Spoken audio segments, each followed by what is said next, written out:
Les diamants. 4 milliards d'années et toujours éblouissants. Mais ils ne se résument pas juste à leur éclat. Ils possèdent des propriétés susceptibles de changer nos vies. L'avenir du diamant s'annonce des plus passionnants. Nous entrons dans une ère que la plupart d'entre nous appellent le nouvel âge du diamant. Pour nous mener à ce futur prometteur, les scientifiques doivent surpasser la nature et élaborer un diamant de meilleure qualité. Les nouveaux diamants synthétiques apportent une technologie qui va nous permettre d'aller encore plus loin. C'est un défi étincelant. La science peut-elle surclasser la nature et concevoir un supradiamant?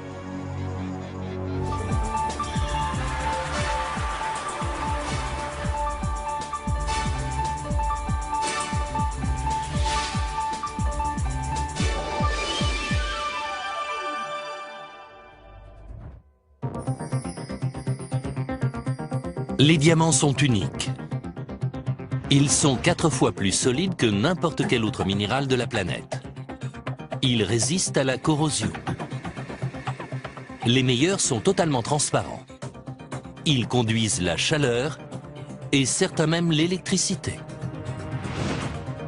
Le diamant est un matériau qui détient une fantastique palette de propriétés uniques. Et c'est la combinaison de ces propriétés uniques qui fait sa particularité. Si la science parvient à maîtriser les pouvoirs de ces gemmes, elle révolutionnera nos vies. Des puces équipant nos téléphones aux sondes d'exploration spatiale. Il durerait très longtemps, éternellement. Il résisterait à la chaleur, au froid et à tous les extrêmes. On dit que les diamants sont éternels, mais c'est faux. Beaucoup présentent des défauts naturels et ne résistent pas à des chaleurs ou des pressions colossales. Pour faire évoluer la technologie, la science doit réussir une prouesse. Créer le diamant ultime en laboratoire. La nature donne les grandes lignes et la question c'est peut-on faire mieux? À présent, c'est la course pour produire un supradiamant.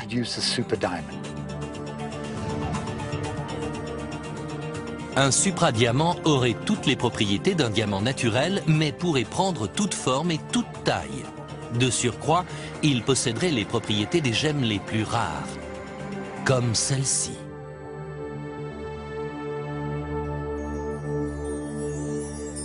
Le Hope, peut-être le diamant naturel le plus parfait du monde. Il est conservé dans une vitrine à l'épreuve des bombes à la Smithsonian Institution à Washington.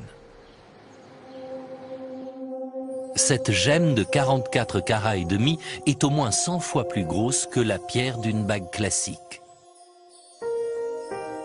Le Hope est l'un des diamants les plus gros et les plus précieux jamais découverts, d'une valeur estimée à près de 180 millions d'euros.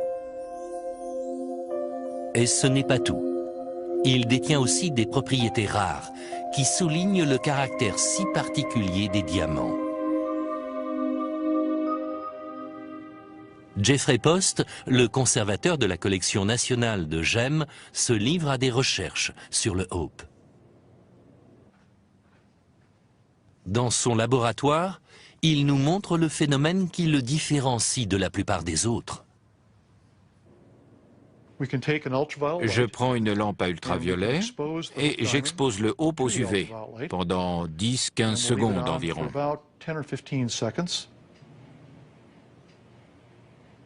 Nous remarquons aussi que l'un des diamants blancs de la couronne externe se pare d'un reflet bleu très brillant.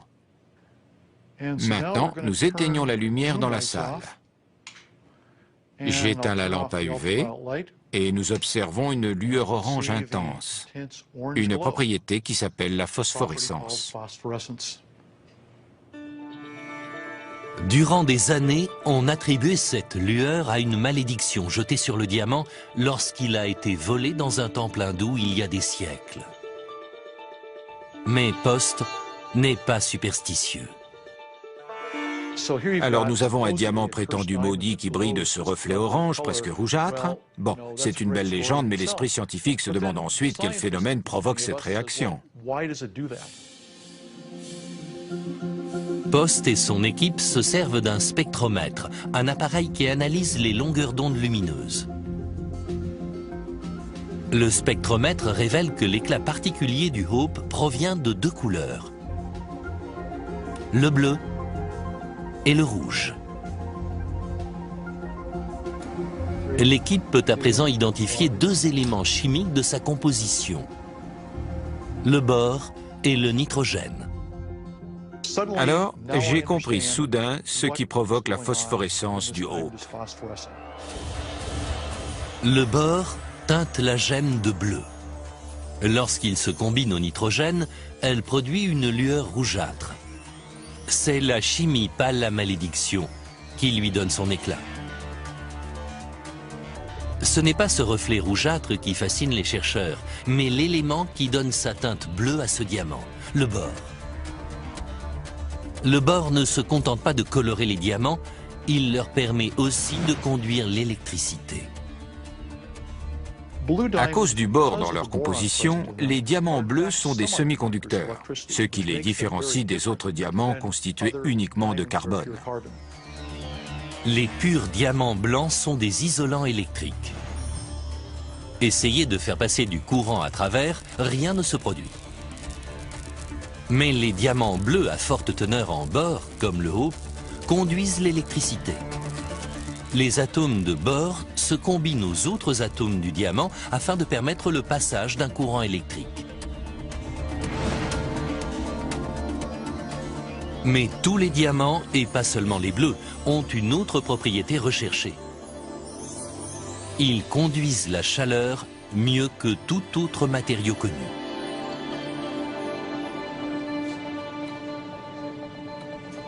Si la science parvient à fabriquer des diamants artificiels qui conduisent à la fois l'électricité et la chaleur, ils révolutionneront un composant crucial de notre quotidien, le semi-conducteur.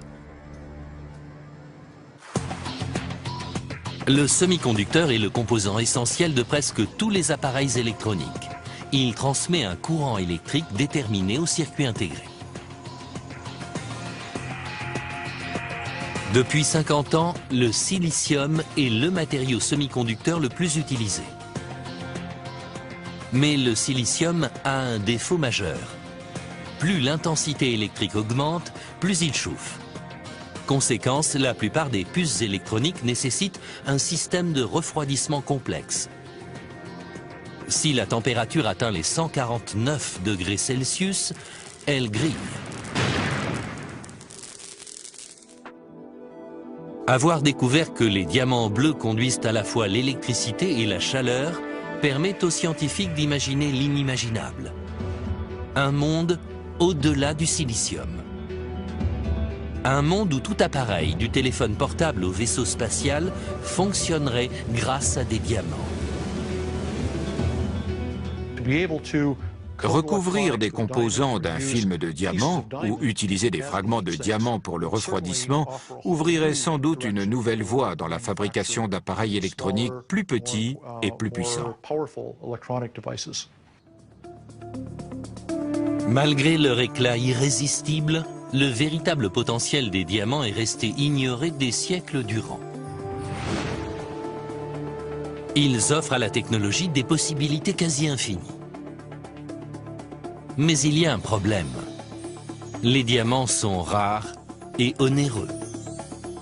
Les semi-conducteurs naturels, comme le Hope, sont des milliers de fois plus rares encore, et ils n'ont pas une taille ou une forme adaptée à un usage industriel.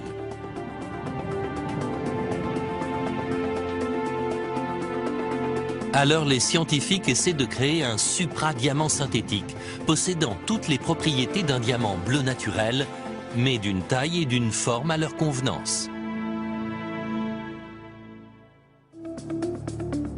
Afin d'atteindre leur but, les chercheurs doivent tout d'abord s'intéresser à la genèse et à la composition des diamants naturels. Aussi rares qu'ils soient, les diamants sont composés de l'un des éléments les plus répandus sur la planète, le carbone. Le carbone est fondamental. Il est présent dans tout notre environnement.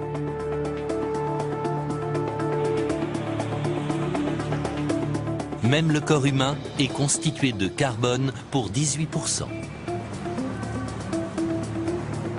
Le carbone est très commun. On estime que la planète en contient plus de 100 millions de milliards de tonnes.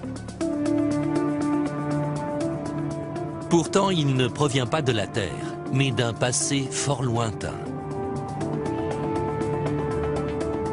Une étoile sur le point de mourir. Une géante rouge. L'astrophysicien Neil deGrasse Tyson étudie la formation spectaculaire du carbone. Eh bien, le carbone n'était pas présent à la naissance de l'univers, qui s'est formé à partir d'hydrogène, d'hélium et d'un peu de lithium. Le carbone est donc venu après, il s'est forgé dans le cœur des étoiles. Cette géante rouge ressemblait jadis à notre Soleil. Mais au fil du temps, elle est devenue 1000 fois plus grosse. Au lieu d'un blanc aveuglant, elle dégage une lueur rouge car elle arrive en fin de vie. Elle manque d'énergie. Son cœur est désormais principalement composé d'hélium.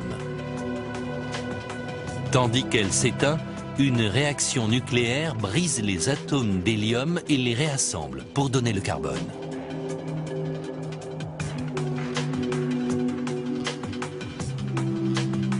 Les géantes rouges mourantes sont les usines à carbone de l'univers. Au final, l'étoile se désintègre dans un formidable éclair blanc, une explosion si puissante que des milliards de tonnes de carbone sont envoyées aux confins de l'espace.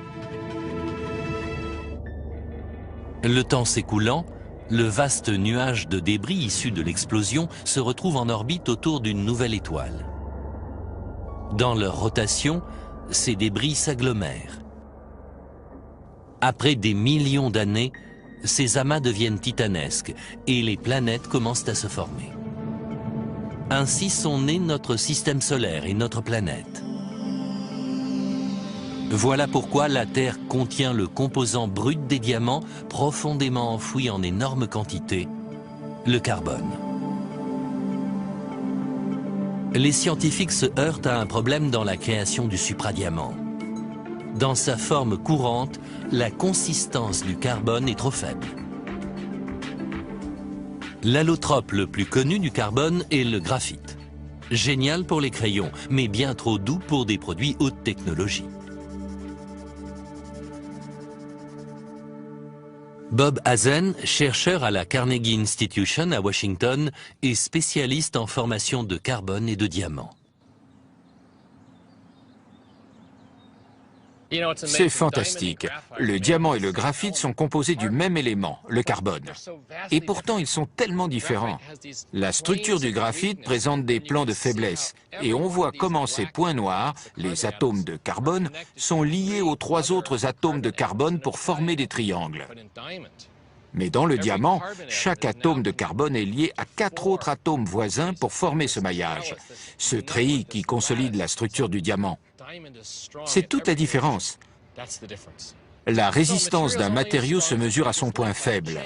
Prenez le graphite et sa faiblesse structurelle, c'est pareil pour le bois. Le bois n'est pas très résistant, vous savez.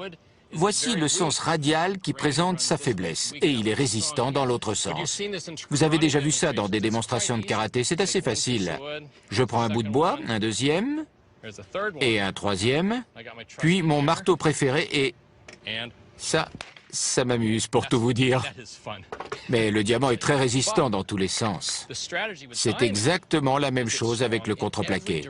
Le contreplaqué est un matériau composite, des découpes de bois tangentielles assemblées perpendiculairement. Voyez les couches sur la tranche. Alors, je prends un seul bout de contreplaqué,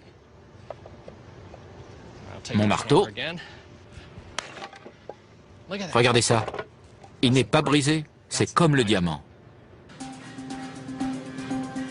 Les scientifiques qui espèrent faire un supradiamant auront du mal à répliquer cette solidité. Ils doivent reproduire cette structure dite diamant. Pour cela, ils doivent comprendre comment la nature transforme du simple carbone en gemme étincelante.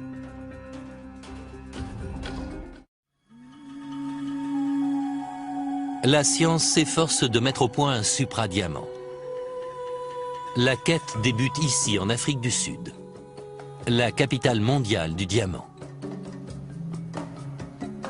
Des diamants ont été découverts dans ces roches au XIXe siècle. Des centaines de milliers ont été extraits des mines du pays, mais les chercheurs n'ont levé que récemment le mystère de leur création. Le professeur Steve Haggerty est un expert en formation des diamants. L'origine des diamants était un véritable mystère. On les découvrait par gisement. Alors on en trouvait un, et par miracle, il y en avait d'autres à ramasser.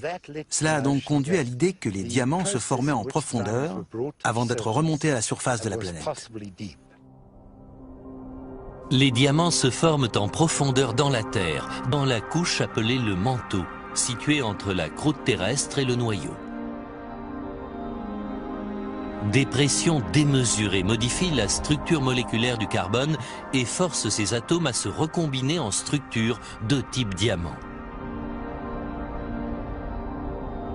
Sous l'action de température et de pressions extrêmes, le carbone se change en diamant.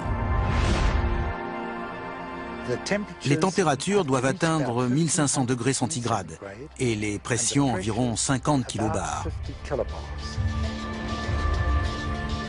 Cela représente 1482 degrés Celsius et le poids de 4000 adultes vous écrasant le pied. Le voyage menant de la mort d'une étoile à la mine de diamants est presque achevé. Il reste encore les 160 km séparant leur formation dans le manteau de la surface de la planète. Heureusement, ils sont faciles à repérer grâce à la kimberlite. La kimberlite est une roche, c'est la roche haute du diamant. Même si elle ne participe pas à sa formation, elle le transporte.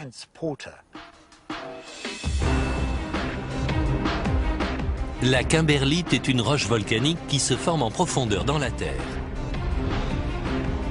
Elle remonte à la surface en creusant des sortes de galeries et entraîne un magma de roches en fusion de fragments du manteau et de diamants.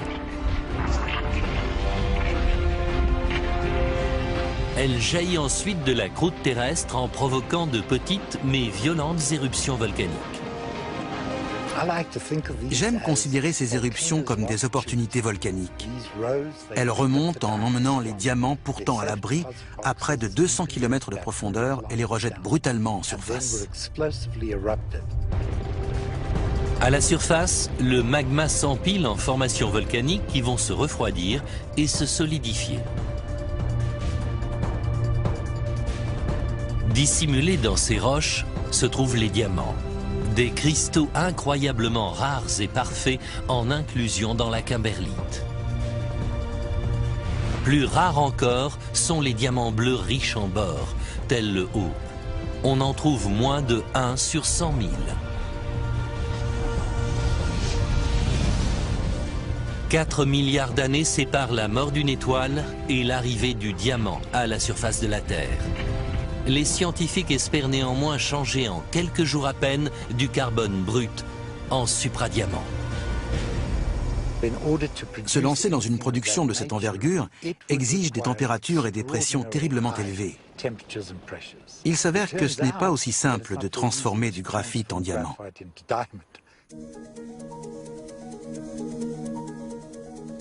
Les tentatives débutent dans les années 1950, époque où General Electric lance le projet haute pression. Le but ? Créer le premier diamant industriel. Les chercheurs conçoivent des machines capables d'imposer au graphite une pression de plus de 55 kilobars et de le chauffer à 1371 degrés Celsius.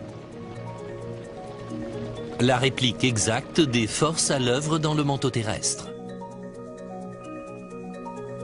Il faudra 5 ans et des millions de dollars, mais finalement, en février 1955, General Electric annonce son succès. La fabrication du premier diamant synthétique du monde.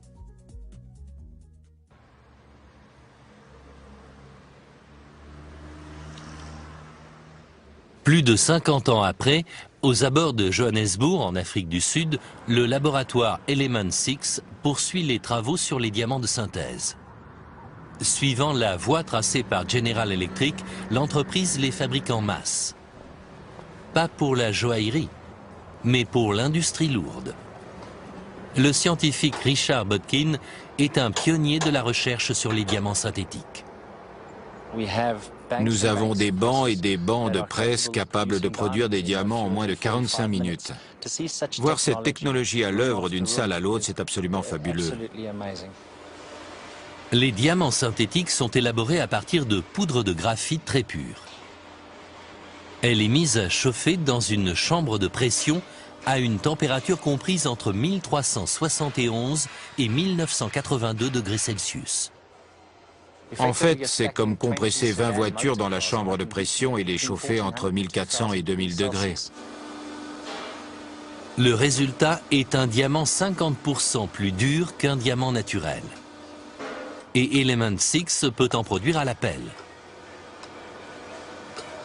Ces diamants ont révolutionné le forage et l'industrie minière. La friction occasionnée par le forage de roches dures comme le granit génère des températures élevées qui risquent d'endommager un forêt ordinaire. Mais les forêts à pointe de diamant évacuent la chaleur de la mèche. Les compagnies de pétrole utilisent des diamants parce qu'ils permettent de forer plus vite et plus profond. Un bémol, les diamants industriels sont petits. Le prochain défi consiste à fabriquer des diamants assez grands pour les doter de circuits intégrés ou les adapter aux besoins de la haute technologie.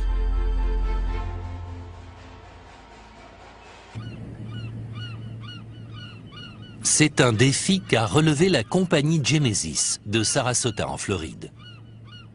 Grâce à un appareil spécial, elle produit de grands diamants. Les scientifiques partent d'un substrat, un microscopique diamant naturel ou artificiel, et le plongent dans du graphite. C'est un procédé délicat qui montre combien il est difficile de fabriquer de grands diamants. Procédé supervisé par le directeur de l'exploitation, Clark McEvan. Nous prenons du graphite que nous associons à un substrat de diamant dans un environnement qui recrée les conditions du manteau terrestre. Ces deux allotropes du carbone, le substrat de diamant et le graphite, sont placés dans une chambre où ils sont chauffés et comprimés par une puissante presse hydraulique. Sous l'effet d'une telle température et d'une telle pression, le graphite se voit réduit à l'état de simples atomes de carbone qui vont descendre, trouver le support de diamant et se fixer à lui, comme dans une matrice. À mesure que le graphite se déstructure, il libère des atomes de carbone qui s'agglomèrent au-dessus du substrat. Molécule par molécule, le diamant s'accroît. 4 milliards d'années d'action de la nature ramenées à 4 jours par la science.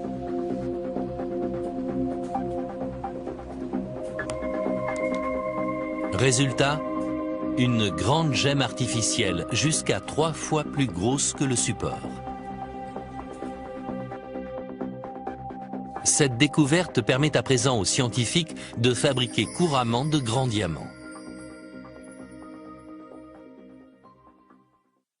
Les gemmes synthétiques sont d'une telle qualité qu'il est difficile de les distinguer des diamants naturels. Mais il existe un moyen, comme nous le montre David Weinstein de l'Institut international de gémologie.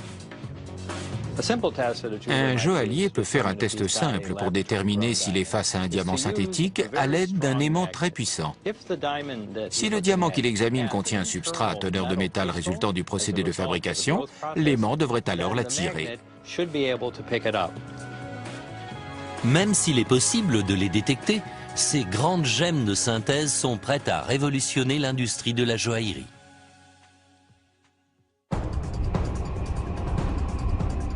Mais la véritable découverte indispensable à la science est encore à venir. Genesis ne sait pas façonner des diamants aux formes voulues par la haute technologie. Nous n'en sommes pas encore là, mais nous travaillons sans relâche à l'amélioration du procédé pour faire des diamants plus grands et de meilleure qualité. La science tente de créer un grand diamant artificiel détenant toutes les propriétés d'un vrai, mais de forme et de taille qui n'existent pas dans la nature.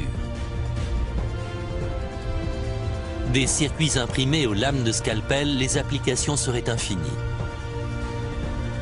Tandis que les chercheurs s'efforcent de perfectionner le diamant, un indice en provenance d'un lieu improbable se dirige vers la Terre.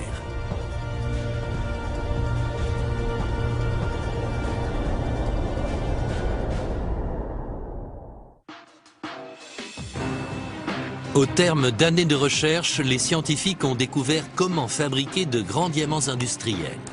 Un obstacle demeure pour parvenir au véritable supradiamant. Pouvoir le façonner à volonté.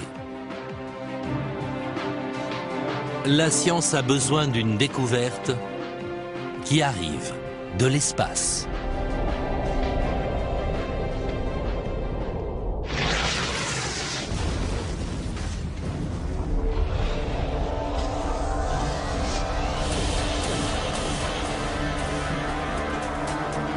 Ces cailloux étranges ressemblent à de la roche brûlée.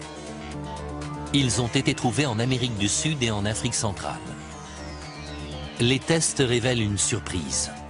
Ces cailloux sont en fait des diamants noirs. Voici deux de ces fameux diamants noirs, appelés carbonado, car ils sont semblables à du charbon.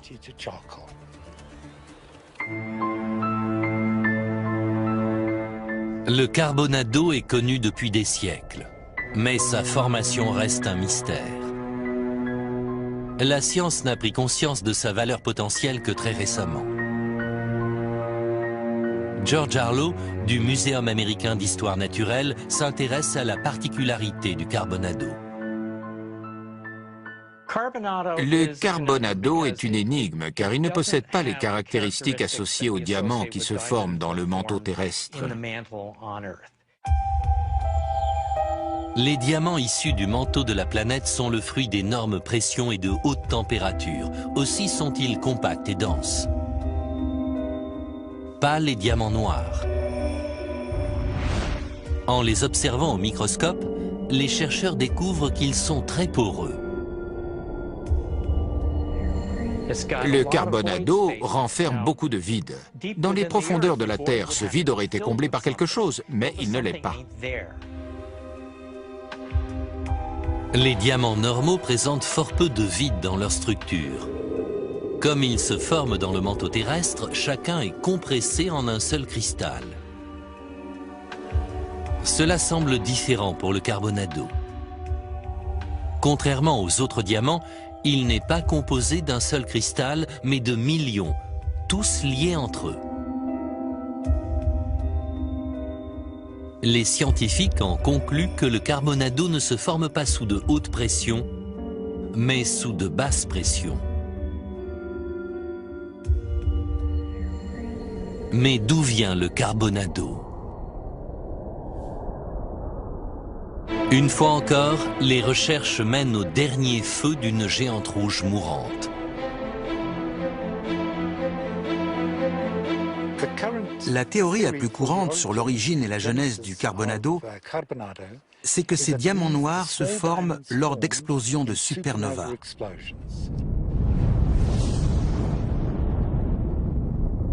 Haggerty pense que le vide intersidéral explique la structure unique du carbonado. Les diamants sont chauffés, projetés les uns sur les autres, et ils s'agglomèrent pour former des diamants plus grands.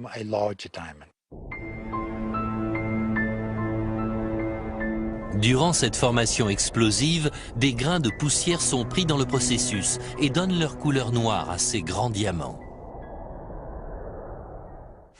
Ensuite, les diamants noirs sont transportés sur Terre par une météorite. Quand la météorite s'est écrasée sur la planète, il a plu des diamants. Ce devait être une vision extraordinaire, tous ces diamants noirs libérés au moment de l'impact. Ce n'est pas juste la grandeur des diamants de l'espace qui fascine les scientifiques. Le carbonado possède un autre avantage. Sa structure polycristalline ne le rend pas seulement plus grand, mais aussi plus dur. Il est quasi impossible de le couper. Ce n'est pas le cas du diamant naturel. Même s'il est reconnu comme l'un des matériaux les plus durs, il possède des faiblesses. On pourrait trouver surprenant que les diamants conventionnels présentent des défauts naturels. Mais dans le quartier des joailliers à New York, ce sont ces défauts mêmes qu'exploitent les diamantaires. Leur travail montre bien pourquoi les diamants de type monocristal offrent peu d'intérêt en tant que modèle aux scientifiques qui espèrent créer un supradiamant inattaquable. Dans la salle de taille, des marques sont tracées sur la gemme. Une analyse complémentaire par ordinateur détermine ses faiblesses et le meilleur endroit où la couper. De nos jours, les lasers ont remplacé les marteaux et les ciseaux. Mais la taille exige toujours de localiser les plans de clivage de la pierre. Un diamant naturel rompra nettement au niveau de ses liaisons atomiques les plus faibles. En suivant ces plans de clivage, un diamantaire découpera parfaitement la gemme.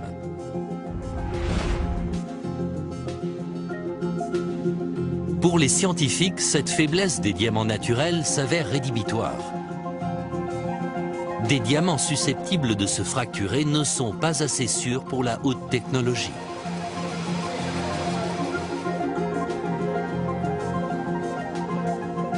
La clé pour fabriquer un supradiamant consiste à répliquer la structure polycristalline du carbonado. La théorie sur la formation du carbonado dans le vide cosmique mène à une découverte. Une nouvelle technique de fabrication des diamants. Les diamants de l'espace nous ont appris qu'en fait, nous n'avons pas du tout besoin d'énormes pressions. Nous pouvons les faire sous vide. Le carbonado ouvre la voie à une nouvelle génération de supradiamants. Plus dur et plus grand que jamais, façonnable en forme polycristalline inconnue de la nature.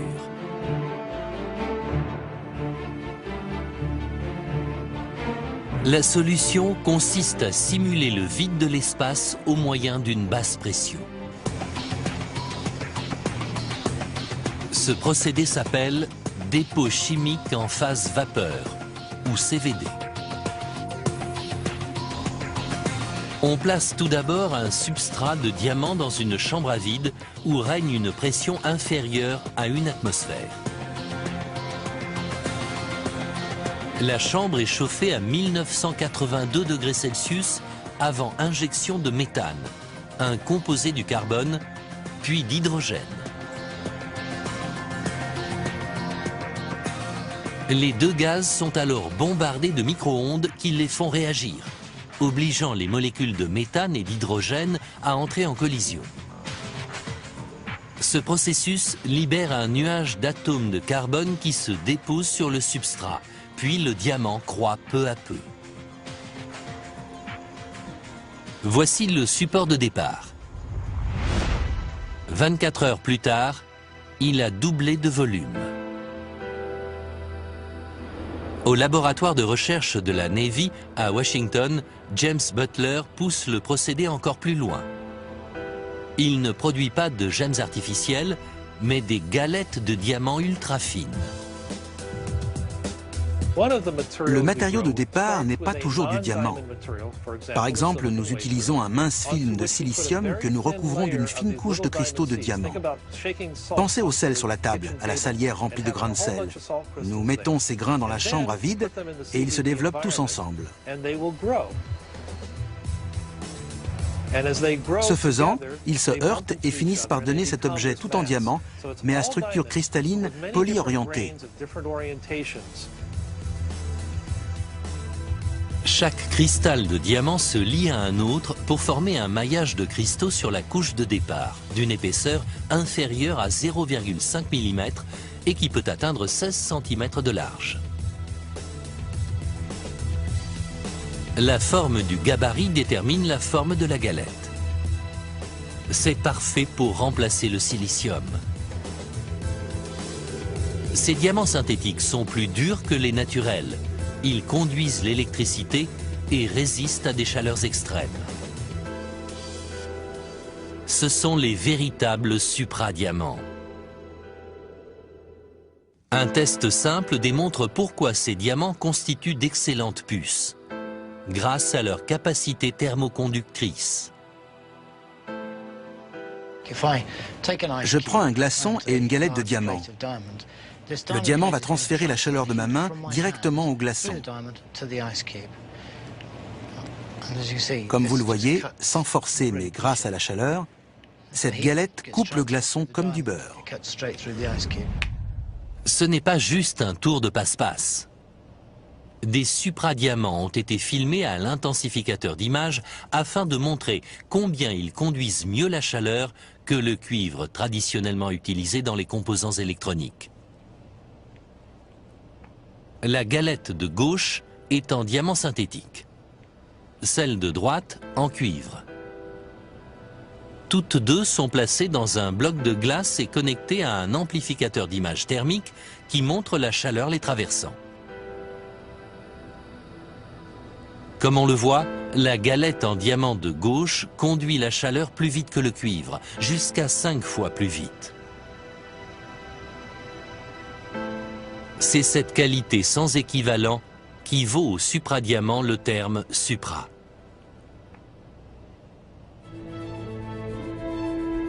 Les scientifiques sont emballés. Pour la première fois, ils disposent d'un matériau capable de rivaliser avec le silicium. Les puces conçues en diamant synthétique donnent aux appareils électroniques davantage de vitesse et de puissance tout en évitant la surchauffe. Plus rapide, plus petit et plus efficace. Ordinateur ultra fin, téléphone portable durable et écran de télé restituant une image parfaite. L'électronique n'est que le début. Aujourd'hui, les chercheurs savent faire des diamants de forme et de taille adaptés à des applications qui révolutionneront l'avenir.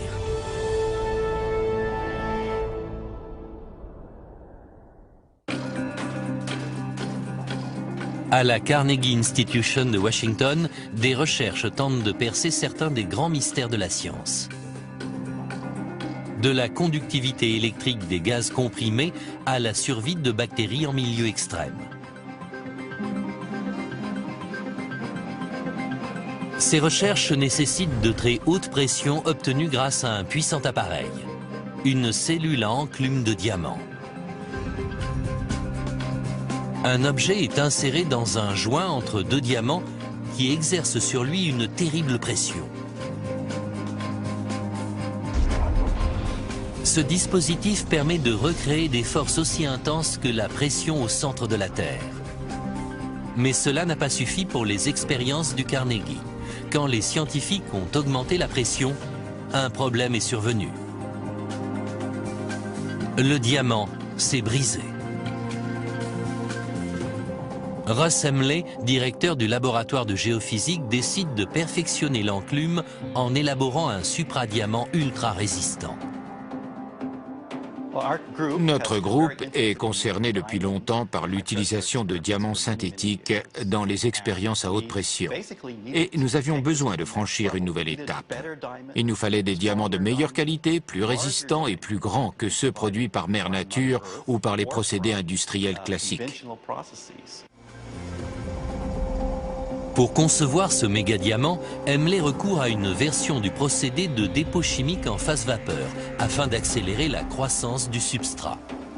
Il est ensuite soumis à un traitement haute pression, haute température, destiné à le durcir davantage. Résultat, un nouveau pas en avant vers le supradiamant. Ce diamant synthétique n'a pas seulement un développement bien plus rapide, il est aussi plus gros. 15 carats. Juste 6 jours ont suffi pour produire cette pierre 3 fois plus petite et 50% plus résistante que le hope, gemme que la nature a façonné en plusieurs milliards d'années. Le nouveau supradiamant se révèle si dur qu'il bloque les jauges de dureté. Lors de son utilisation dans la cellule à enclume, il prouve à Hemley qu'il a fait la bonne découverte. Ces diamants peuvent créer des pressions des millions de fois supérieures à celles qui s'exercent à la surface de la planète. Il peut à présent simuler des forces d'une telle intensité qu'elles n'ont jamais été étudiées.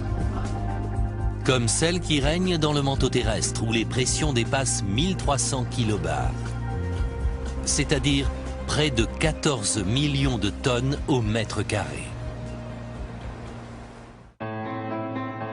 Cet instrument perfectionné autorise Hemley à s'intéresser à certaines des grandes questions, celle d'une vie extraterrestre par exemple.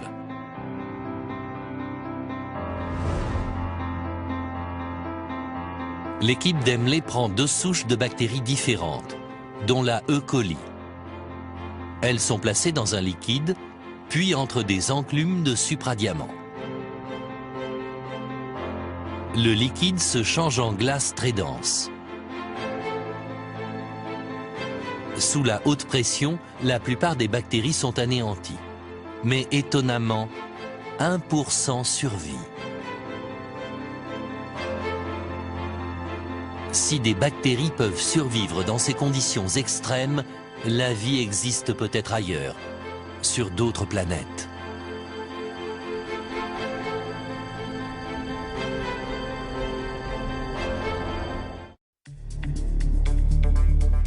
Les applications innovantes du supradiamant dépassent de loin la localisation d'extraterrestres. Des capteurs électroniques supersensibles aux prothèses médicales ultra résistantes, telles les articulations artificielles. Tout ça grâce au supradiamant, façonné sous basse pression. Des diamants qui vont refaçonner le futur. Les supradiamants amélioreront les communications de toutes sortes, notamment sur les champs de bataille.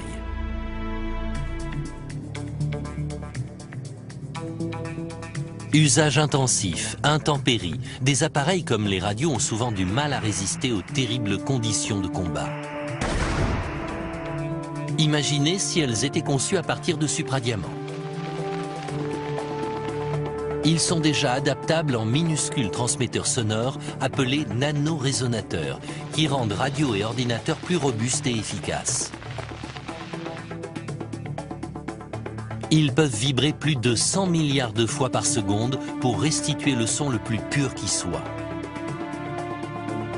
Et ils sont pourtant d'une solidité à toute épreuve. Tout cela grâce à un diamant 1000 fois plus petit que l'épaisseur d'un cheveu. Les soldats ne seront pas les seuls bénéficiaires. Les résonateurs diamants finiront par intégrer les objets du quotidien, comme les téléphones portables, pour offrir davantage de temps de conversation et une réception limpide. Cet éclat même du diamant qui nous fascine révèle un autre de ses secrets, la transparence. Le diamant est translucide, il ralentit le passage de la lumière qui le traverse. Quand la lumière pénètre le diamant, la structure dense du carbone ralentit sa vitesse de moitié. Alors qu'elle se reflète à l'intérieur de la gemme, la lumière semble s'accrocher à elle. En fait, il est possible de forcer la lumière à se refléter totalement à l'intérieur d'un diamant et à sortir dans une direction inattendue. Voilà pourquoi le diamant est éclatant, car la lumière entre dans une direction et sort par une autre. Ça laisserait penser qu'il génère son propre éclat, mais non. Il ne fait que réfracter dans divers angles la lumière qui le pénètre. C'est remarquable. Vous savez maintenant pourquoi les diamants étincellent. La transparence unique du diamant en fait le matériau parfait pour l'optique haute technologie. Cette transparence s'applique à un large spectre lumineux allant des ultraviolets aux infrarouges. Le diamant est la seule matière que la lumière traverse quasiment sans s'altérer.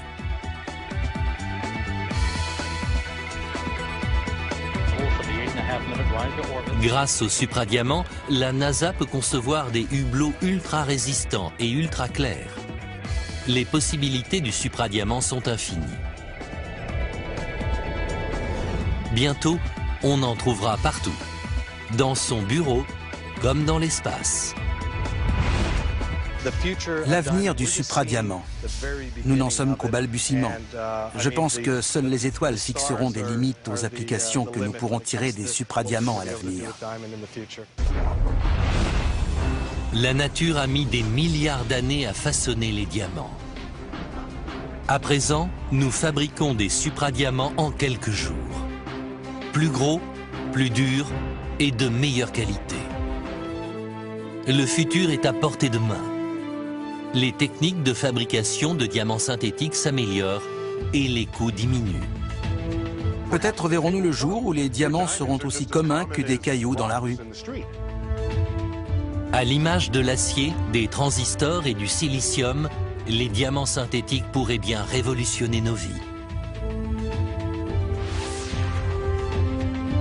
Bienvenue dans l'ère du supradiamant.